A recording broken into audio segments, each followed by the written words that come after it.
Existem outros e inconstantes que torcem algumas palavras da Escritura, isso para sua própria perdição.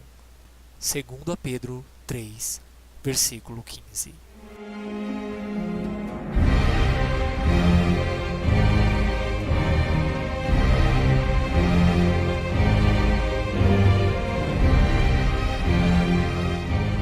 Sejam muito bem-vindos, amados irmãos, a mais um estudo aqui no nosso canal, o Estudo Divino.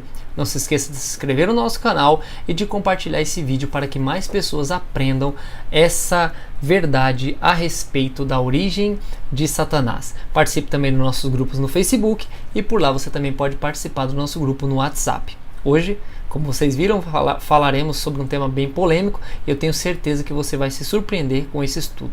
Afinal, desde pequeno nós escutamos falar, e não é dessa geração, são de várias e várias gerações aí para trás, que nascemos, crescemos ouvindo falar, e morremos muitas vezes com essa convicção de que um dia Satanás era Lúcifer, um anjo bom, um anjo de luz, que guardava, tinha um bom cargo, vamos dizer assim, no céu, e pecou, transgrediu a lei e Deus o expulsou do reino celestial, digamos assim. Ele queria ser como Deus, ele queria ser igual a Deus, ou maior, quem sabe. Será que a Bíblia apoia isso que é pregado pelo sistema religioso? Não é de agora, desde muito tempo?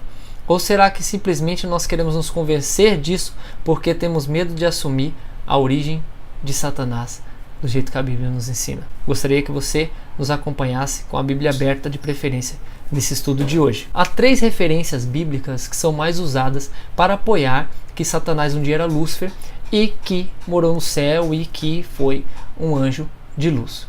Estão elas em Isaías 14, Ezequiel 28 e em Apocalipse 12 também.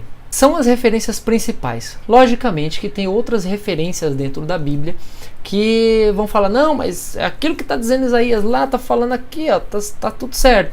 Porém, essas aqui são as mais fortes. E desvendando essas daqui, sabendo o que está escrito aqui, a gente consegue entender perfeitamente as outras. Então eu gostaria, primeiramente, de ler aqui a respeito de Isaías 14, do verso 12 ao 15. Como caístes do céu, ó estrela radiante, filho da alva. Na sua Bíblia pode estar escrito estrela da manhã, ou também pode estar escrito Lúcifer. Isso aí é só uma questão de tradução. Sendo que a palavra Lúcifer, ela é apenas uma tradução do latim para definir estrela radiante. Não é porque é o nome do indivíduo para quem está sendo dirigida essa palavra. Porque se a gente fosse levar em consideração, a gente tinha que chamar de estrela radiante ou de estrela da manhã, porque a tradução antes, era essa, estrela radiante, estrela da manhã. Na verdade, não é que a tradução antes, é que a tradução que sempre foi usada, Aí a do latim que foi colocada em cima como Lúcifer e acabou passando para o mundo inteiro. Enfim, diz assim na continuação: como estás cortado até a terra, tu que abatias as nações. Tu dizias no teu coração: subirei ao céu, exaltarei o meu trono acima das estrelas de Deus e sentar-me-ei no monte da congregação nas extremidades do norte. Subirei acima das alturas das nuvens e serei semelhante ao Altíssimo. É inegável que aqui está falando de alguém que queria ser semelhante a Deus. Porém, vocês já notaram algo estranho nessa passagem que nos tira um pouco do foco de que estaria falando de Lúcifer? Repare só que ele diz: tu dizias em teu coração, subirei ao céu. Peraí, como que ele dizia no coração dele que subiria ao céu se ele já estava no céu? Porque aqui está explicando do motivo pelo qual ele foi expulso, o motivo pelo qual ele foi lançado, por terra. Então, como que ele dizia antes, estando no céu, subirei ao céu? Como que ele diria antes, subirei acima das alturas das nuvens? Mas enfim, vamos continuar. Em Ezequiel 28, no verso 3 ao 6, fala assim: eis que és mais sábio do que Daniel, não há segredo que possa esconder de ti. Pela sabedoria do teu entendimento, adquiriste riquezas e puseste ouro e pratas nos teus tesouros. Pela grande sabedoria e pelo teu tráfico, aumentaste tuas riquezas. Será que Satanás, Lúcifer, seria um comerciante? Porque aqui aparece estar falando de alguém que gostava de ouro, prata, riquezas, Tráfico quer dizer comércio, negociações. Ou será que isso aqui é só uma linguagem figurada? Bem, vamos continuar lendo. E o teu coração acha-se exaltado por causa das tuas riquezas. Portanto, assim diz o Senhor Jeová, né? Ou o Senhor Deus, dependendo da tradução que você estiver usando. Porquanto puseste o teu coração como o coração de Deus. Tem Apocalipse 12 também, mas Apocalipse 12 eu não vou nem comentar. Por quê? Porque Apocalipse foi um livro escrito pelo apóstolo João, aproximadamente 70 anos após Cristo. E logo no comecinho, o Senhor já diz: escreve as coisas que hão de acontecer, as coisas que vão acontecer. É no futuro. Então, se nós acreditarmos que Apocalipse 12 está falando da queda de Satanás, então Satanás ele não caiu, não tinha caído quando Jesus morreu, não tinha caído no tempo do profeta Isaías, no tempo de Moisés, não. Ele sempre esteve no céu como anjo.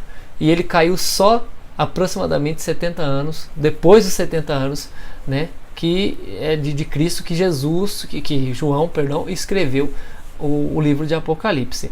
Então não faz sentido. Realmente ali fala sobre o dragão, que era Satanás, que foi lançado, mas essa passagem profética não se trata da queda de Satanás, de Lúcifer, nem alusão, nem apologia, nem nada. Agora, para a gente entender Isaías 14 e Ezequiel 28, eu gostaria de ler um pouquinho de contexto bíblico com vocês, pois só assim a gente vai conseguir entender com mais perfeição. Em João 8,44, Jesus diz que Satanás foi homicida desde o princípio e nunca se firmou na verdade. Então, se ele foi homicida desde o princípio, será que ele não foi homicida desde a sua criação? Será que ele não sempre foi o que foi? Porque é isso que Jesus diz aqui. João, escrevendo isso em seu evangelho, não poderia deixar de escrever também isso em uma de suas cartas. 1 João 3,8 diz: quem comete pecado é o diabo, pois ele peca desde o princípio. Dizendo que ele peca, ou seja, lá no evangelho diz que ele foi homicida e aqui diz que ele peca desde o princípio e não se firmou na verdade, como Jesus diz lá no evangelho, né? Outra passagem curiosa é ver lá em Marcos 12, 18 a 25, que os saduceus questionando Jesus a respeito da ressurreição, quem seria esposa de uma mulher lá que tinha passado por vários homens, né, vários irmãos.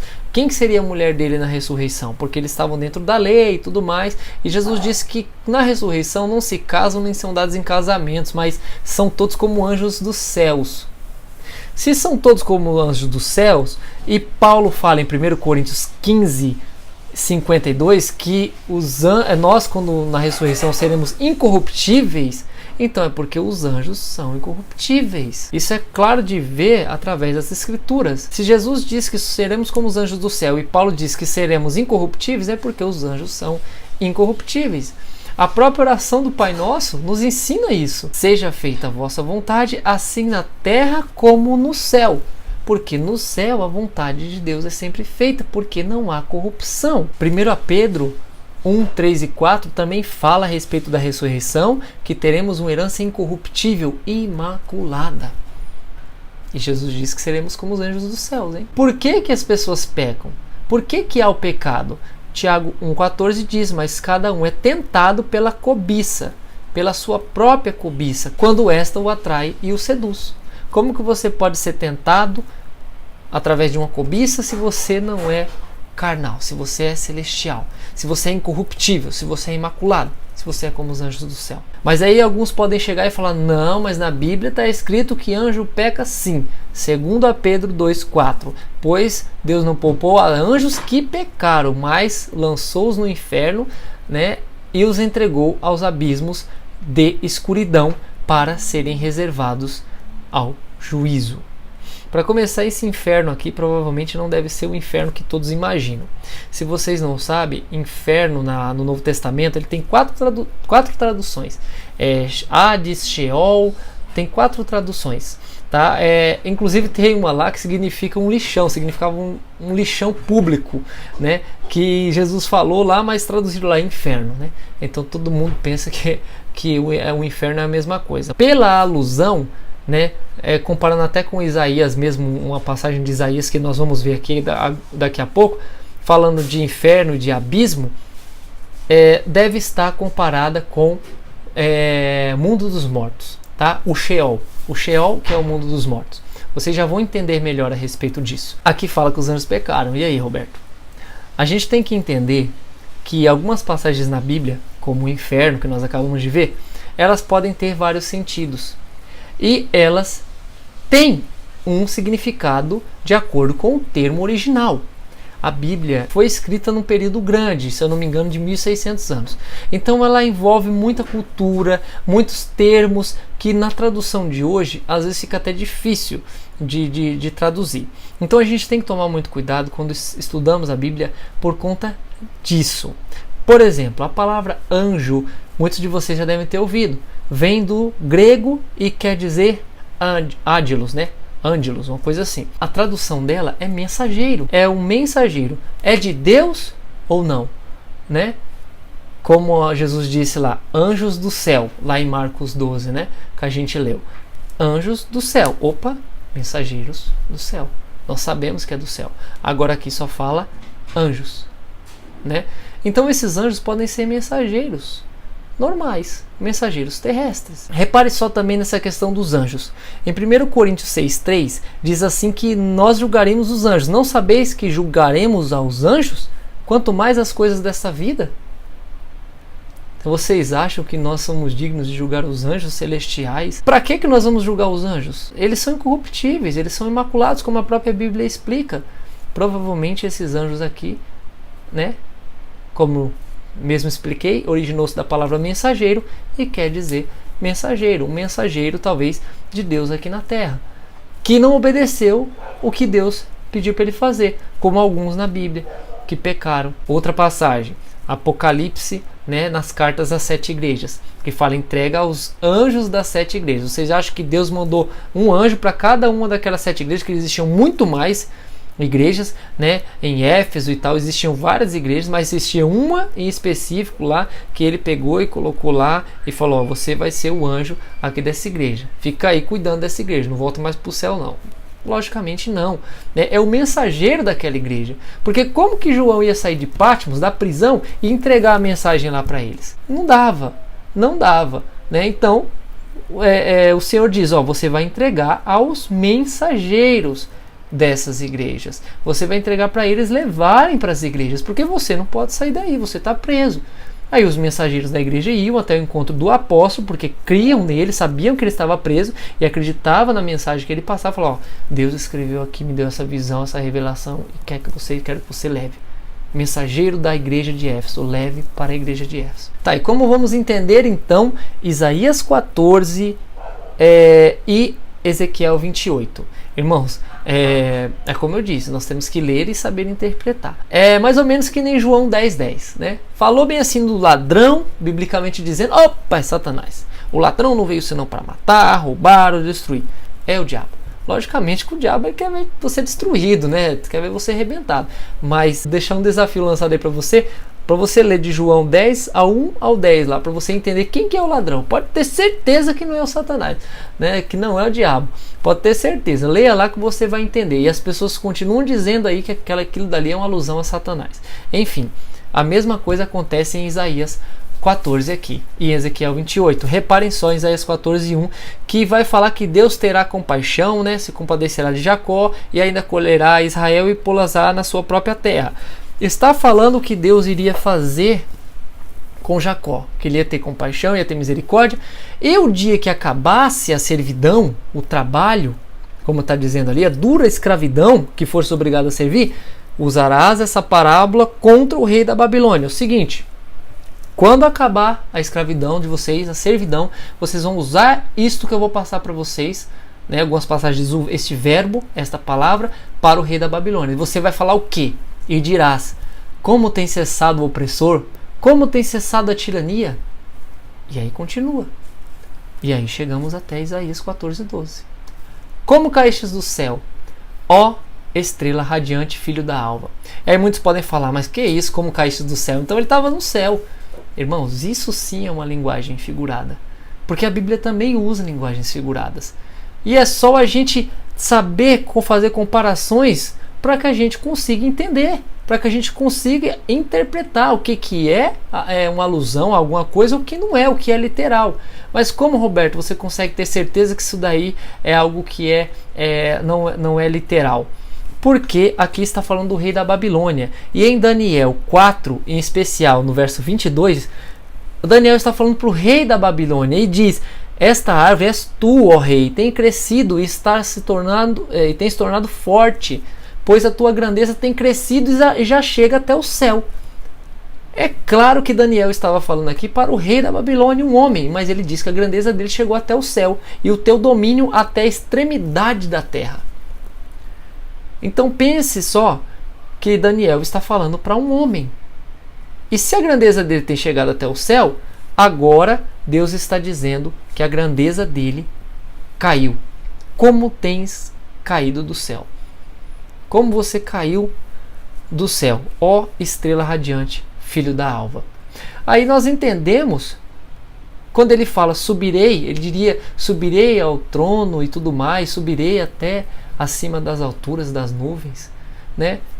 Era exatamente isso que o rei dizia. Aí sim faz sentido, né? O rei na terra querendo subir, né? E aí Deus derruba ele. Inclusive, se você continuar lendo Daniel 4, você vai entender o juízo que Deus deu para o rei da Babilônia, que é exatamente isso que está aqui em Isaías.